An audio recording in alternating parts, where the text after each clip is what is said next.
నగరంగా పేరుగాంచిన ఢిల్లీలో చారిత్రక ఎర్రకోట సాక్షిగా జరిగిన కారు బాంబు పేలుడు కేవలం శరీరాలపై కాదు, దేశ భద్రతా వ్యవస్థపై గాయాల్ని మిగిల్చింది. Red fort metro station gate number 1 వద్ద సంభవించిన ఈ బీభత్సం విలువైన ప్రాణాలను బలి తీసుకుంది. పదుల సంఖ్యలో క్షతగాత్రులను మిగిల్చింది. ఉగ్రవాదుల దుశ్చర్య, ఎన్ఎస్జీ, ఎన్ఐఏ బృందాల విచారణ దేశంపై జరిగిన అత్యంత ప్రమాదకర దాడిగా నిలిపాయి. దేశ రాజధాని ఢిల్లీ మరోసారి ఉగ్రవాద కుట్రకు కేంద్రంగా మారింది. ఎర్రకోట సమీపంలో జరిగిన కారు పేలుడు కేవలం ఒక సాధారణ ప్రమాదం కాదు, ఇది దేశ భద్రతకు పెను సవాలు విసిరిన ఒక వ్యవస్థీకృత ఉగ్రదాడి. ఈ దాడి వెనుక ఉన్న కుట్ర, దాని మూలాలు, ఉగ్రవాద సంస్థలు తమ వ్యూహాలను ఎలా మార్చుకుంటున్నాయో ఈ రోజు మనం లోతుగా విశ్లేషించబోతున్నాం.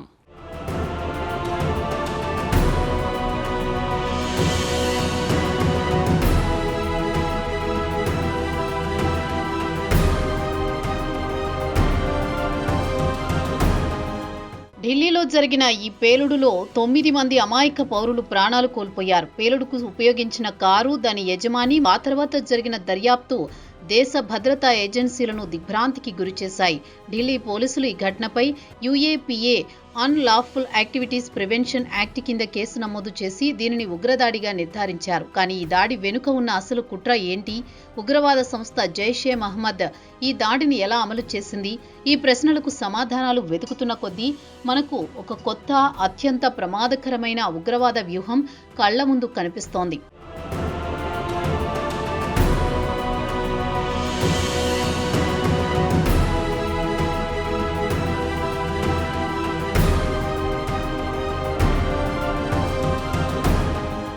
రెడ్ ఫోర్ట్ వద్ద జరిగిన బాంబు దాడి దేశాన్ని ఉలిక్కిపడేలా చేసింది. ఈ ఘటన కేవలం ప్రాణ నష్టానికే కాదు, భారీ ఆస్తి నష్టానికి కారణమైంది.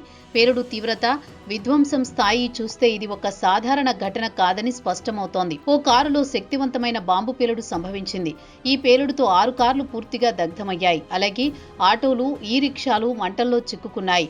పేలుడు ధాటికి సమీప వాహనాల అద్దాలు పగిలిపోయాయి.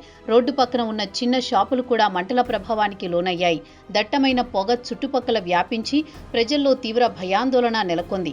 పోలీస్, బాంబ్ స్క్వాడ్, ఫైర్ సిబ్బంది, ఫోరెన్సిక్ బృందాలు వెంటనే ఘటనా స్థలానికి చేరుకుని మంటలను అదుపులోకి తెచ్చాయి. పార్కింగ్ ప్రాంతంలో ఉన్న వాహనాలు పూర్తిగా కాలిపోయినట్లు అధికారులు ధృవీకరించారు. ఈ విధ్వంసం దాడి వెనుక ఉన్న కుట్ర తీవ్రతను స్పష్టంగా చూపిస్తోంది. పేలుడు పదార్థం అత్యంత శక్తివంతమైనదిగా గుర్తించారు.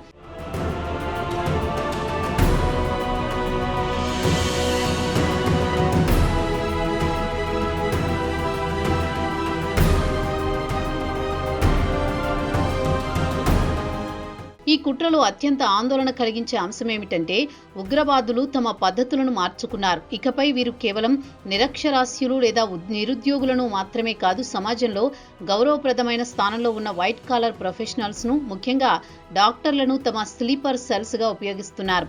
ఢిల్లీ పేలుడుకు ఉపయోగించిన కారు యజమాని దక్షిణ కాశ్మీర్లోని పుల్వామాకు చెందిన డాక్టర్ ఉమర్ మొహమ్మద్.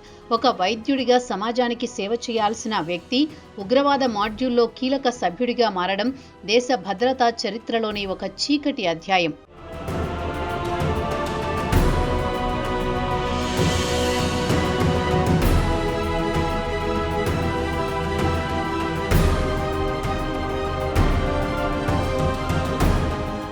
జరిగిన బాంబు దాడి చాలా ప్రమాదకరమైన పరిణామం. సాంప్రదాయ ఉగ్రవాదం మాడ్యూల్స్ కు భిన్నంగా ఈ వైట్ కాలర్ మాడ్యూల్లో ఉన్నవారు సమాజంలో సులభంగా కలిసిపోతారు.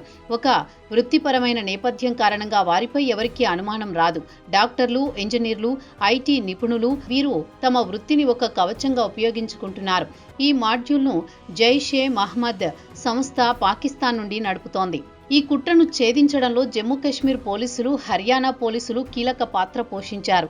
ఢిల్లీ పేలుడుకు కొద్ది రోజుల ముందు ఫరీదాబాద్లో జరిగిన దాడుల్లో ఈ మాడ్యూల్కు చెందిన డాక్టర్ ముజమ్మిల్ షకీల్ మరియు డాక్టర్ ఆదిల్ రథర్ అనే 2 కీలక సభ్యులను అరెస్ట్ చేశారు.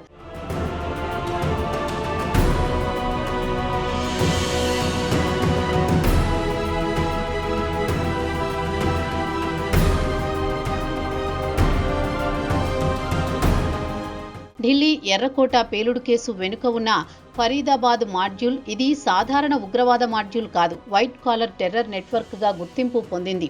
వైద్యులు, విద్యావేత్తలు, సామాజికంగా గౌరవనీయులుగా కనిపించే వ్యక్తులు ఇందులో భాగమై ఉన్నట్టు నిఘా సంస్థలు వెల్లడించాయి. ఈ మాడ్యూల్ను జైషే మహమ్మద్, అంసార్ ఘజియతుల్ హింద్ ఉగ్రవాద సంస్థలు నడిపిస్తున్నట్లు సమాచారం. ఫరీదాబాద్లోని ఓ లాడ్జ్లో 350 కిలోల పేలుడు పదార్థాలు, ఆయుధాలు స్వాధీనం చేసుకున్న పోలీసులు ఈ మాడ్యూల్ను ఛేదించారు. ఈ కేసులో ప్రధాన అనుమానితుడు డాక్టర్ మహమ్మద్ ఉమర్, పుల్వామా నివాసి. ఆయన ఢిల్లీ ఎర్రకోట పేలుడు జరిగిన I-20 కారును నడిపినట్లు సీసీటీవీ ఫుటేజ్లో కనిపించింది. పేలుడు ముందు కారు డ్రైవింగ్ చేస్తున్న వ్యక్తి ముఖం స్పష్టంగా కనిపించగా తర్వాత బ్లాక్ మాస్క్ ధరించిన వ్యక్తి స్టీరింగ్ తీసుకున్నాడు. మహమ్మద్ ఉమర్ గతంలో ఫరీదాబాద్ మాడ్యూల్లోని ఇతర వైద్యులతో సంబంధాలు కలిగి ఉన్నట్లు నిఘా సంస్థలు గుర్తించాయి.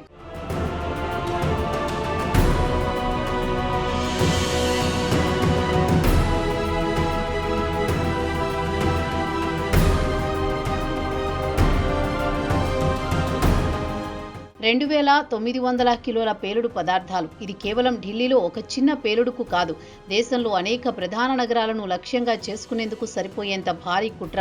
దర్యాప్తు వర్గాల సమాచారం ప్రకారం డాక్టర్ ఉమర్ మొహమ్మద్ తన సహచరులు అరెస్టు తర్వాత భయపడి పానిక్ ట్రిగ్గర్ బ్లాస్ట్కు పాల్పడి ఉండవచ్చని అనుమానిస్తున్నారు. అంటే ఈ దాడిని మరింత పెద్ద ఎత్తున వేరే చోట చేయాలని ప్లాన్ చేసి ఉండవచ్చు. ఈ డాక్టర్స్ స్లీపర్ సెల్స్ ఉగ్రవాదానికి కొత్త ముఖాన్ని ఇస్తున్నారు. వీరు కేవలం పేలుళ్లకు పాల్పడమే కాదు, నిధుల సేకరణ, రిక్రూట్మెంట్ మరియు ఉగ్రవాద భావజాలాన్ని వ్యాప్తి చేయడంలో కూడా చురుకుగా ఉన్నారు. వీరు తమ వృత్తిని అడ్డుపెట్టుకుని సులభంగా దేశంలోని వివిధ ప్రాంతాలకు ప్రయాణించగలరు, నెట్వర్క్ను విస్తరించగలరు. ఇది మన నిఘా వ్యవస్థలకు ఒక పెద్ద సవాల్.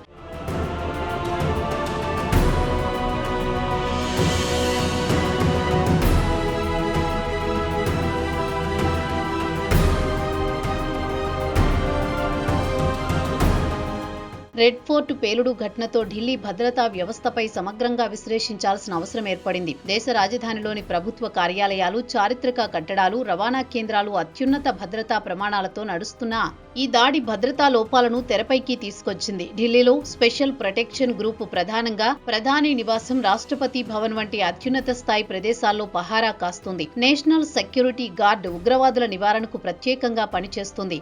Central industrial security force metro స్టేషన్లు, విమానాశ్రయాలు, ప్రభుత్వ భవనాల్లో x ray, baggage scanners, metal detectors, CCTV network ఆధారంగా నిఘా నిర్వహిస్తోంది. ఢిల్లీ పోలీస్ స్పెషల్ సెల్స్ ఉగ్రవాద కార్యకలాపాలపై నిఘా పెట్టే ప్రత్యేక విభాగంగా పనిచేస్తోంది.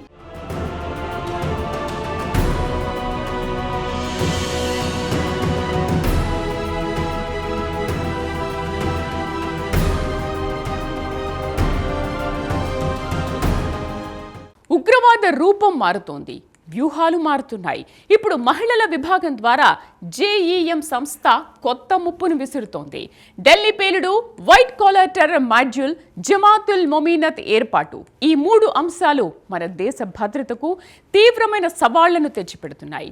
2000 సంవత్సరంలో ఎర్రకోటపై జరిగిన దాడి, ఇప్పుడు రెడ్ ఫోర్ట్ మెట్రో స్టేషన్ వద్ద చోటు చేసుకున్న ఘటన, ఇవి ఢిల్లీ నగర చరిత్రలో మరిచిపోలేని ముద్రలు. ఇక్కడ జరిగిన ప్రతి ఘటన దేశవ్యాప్తంగా ప్రభావం చూపే స్థాయిలో ఉంటుంది. ఈ నేపథ్యంలో మహిళల ద్వారా ఉగ్రవాదాన్ని విస్తరించే జేఈఎం కుట్ర, ఆన్లైన్ రిక్రూట్ మెకానిజం, సాంకేతికత ఆధారిత రాడికలైజేషన్, ఇవి భద్రతా వ్యవస్థను కొత్త కోణంలో పరీక్షిస్తున్నాయి. ఈ మారుతున్న ముప్పును ఎదుర్కోవడానికి ప్రభుత్వం, భద్రతా సంస్థలు, పౌరులు అందరూ అప్రమత్తంగా ఉండాల్సిన అవసరం ఎంతైనా ఉంది.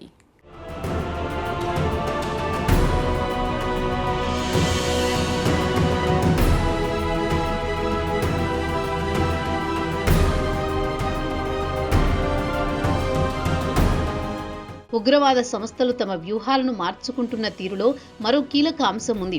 అది జైషే మహమ్మద్ మహిళా విభాగం ఏర్పాటు. ఉగ్రవాద కార్యకలాపాల్లో మహిళల ప్రమేయం కొత్తేమీ కానప్పటికీ జేఈఎం వంటి పెద్ద సంస్థ అధికారికంగా ఒక మహిళా విభాగాన్ని ప్రారంభించడం వెనుక ఉన్న కుట్ర ఏమిటి? నిఘా వర్గాల తాజా నివేదికల ప్రకారం జైషే మహమ్మద్ సంస్థ మొట్టమొదటిసారిగా మహిళల కోసం ఒక ప్రత్యేక విభాగాన్ని ప్రారంభించింది. దీనికి జమాతుల్ మొమీనాత్ అని పేరు పెట్టారు. ఈ విభాగానికి జేఈఎం చీఫ్ మసూద్ అజార్ సోదరి అయిన సయీద్ అజార్ నాయకత్వం వహిస్తున్నారు.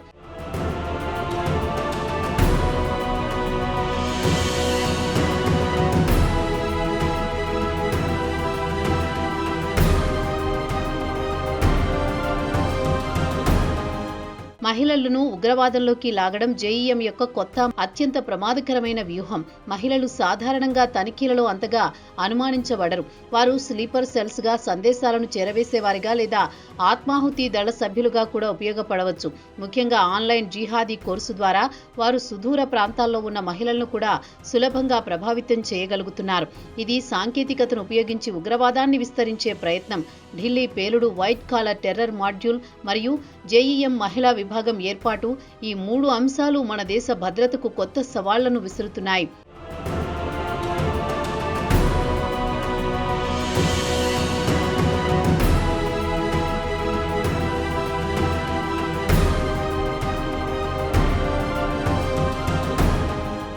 తాజాగా రెడ్ ఫోర్ట్ మెట్రో స్టేషన్ వద్ద జరిగిన ఈ ఘటనతో గతంలో జరిగిన సంఘటనను ప్రజలు గుర్తు చేసుకుంటున్నారు. 2000 డిసెంబర్ 22న ఢిల్లీలోని ఎర్రకోటపై జరిగిన ఉగ్రదాడి దేశ భద్రతా చరిత్రలో మరిచిపోలేని ముద్ర వేసింది.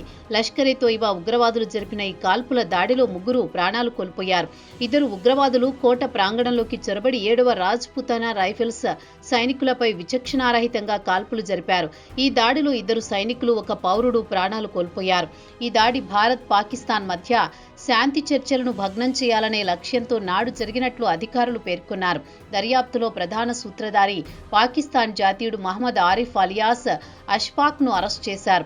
అతనిపై ఉగ్రవాద కుట్ర, హత్య, దేశద్రోహం ఆరోపణలు నమోదు చేసి 2005లో కోర్టు మరణశిక్ష విధించింది. 2022లో సుప్రీంకోర్టు అతని రివ్యూ పిటిషన్ను తిరస్కరించింది. 2024లో రాష్ట్రపతి ద్రౌపది ముర్ము అతని క్షమాభిక్ష పిటిషన్ను తిరస్కరించారు.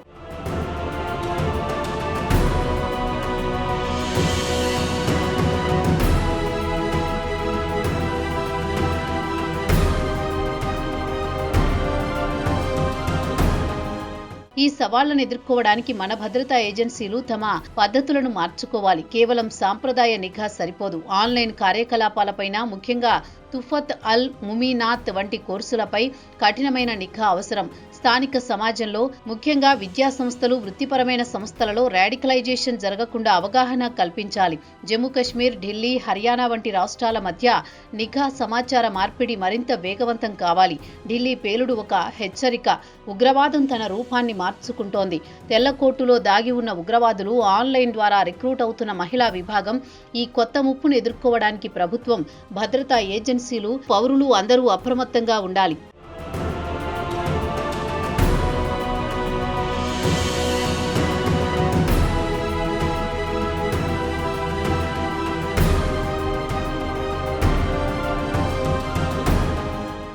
భారతదేశానికి గుండెకాయ లాంటి నగరంగా పేరు పొందిన ఢిల్లీ కేవలం రాజధాని మాత్రమే కాదు, వేల సంవత్సరాల చరిత్రను తనలో ఇముడ్చుకున్న జీవన సాక్షి. మహాభారత కాలంలో పాండవులు స్థాపించిన ఇంద్రప్రస్థంగా దీని ప్రాచీన గుర్తింపు. పురాణకోట ప్రాంతం ఇప్పటికీ ఆ చరిత్రను గుర్తు చేస్తోంది.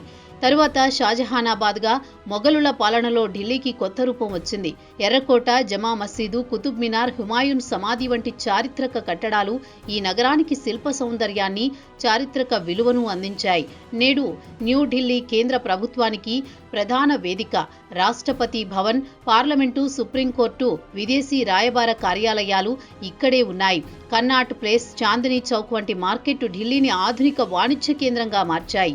విభిన్న సంస్కృతులు, భాషలు, ప్రజల కలయిక ఢిల్లీని భారతీయ సమైక్యతకు ప్రతీకగా నిలబెడుతున్నాయి. ఢిల్లీ నగరం రాజకీయ, ఆర్థిక, సాంస్కృతిక ప్రస్థానంలో చెరగని ముద్ర వేసింది. ఇక్కడ జరిగిన ప్రతి ఘటన దేశవ్యాప్తంగా ప్రభావం చూపే స్థాయిలో ఉంటుంది. అందుకే ఎర్రకోట పేలుడు వంటి ఘటనలు భద్రతా వ్యవస్థపై తీవ్ర ప్రశ్నలు లేవనెత్తుతాయి.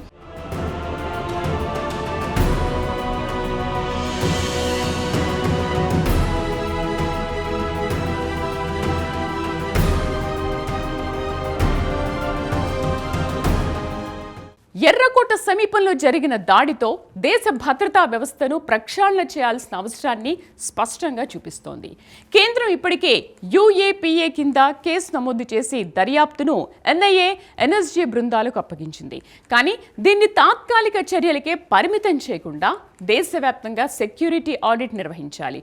చారిత్రక ప్రదేశాలు, రవాణా కేంద్రాలు, ప్రజా భాగస్వామ్య ప్రదేశాల్లో AI ఆధారిత రియల్ టైం నిఘా వ్యవస్థలు అమలు చేయాలి. ఉగ్రవాద వ్యూహాలను ఎదుర్కొనేలా బాంబ్ డిటెక్షన్ స్క్వాడ్లను మరింత శక్తివంతం చేయాలి. ప్రజల భద్రతే ప్రభుత్వ ప్రథమ కర్తవ్యం అన్న సూత్రంతో ఈ దాడి నుంచి పాఠాలు నేర్చుకుని భవిష్యత్తులో ఇటువంటి ఘటనలు పునరావృతం కాకుండా చర్యలు తీసుకోవాల్సిన సమయం ఇది. భారతదేశ మనోభిష్టాన్ని, ఆత్మస్థైర్యాన్ని ఎవ్వరూ విడదీయలేరని నిరూపించే దిశగా అడుగులు పడాలని మనము కోరుకుందాం.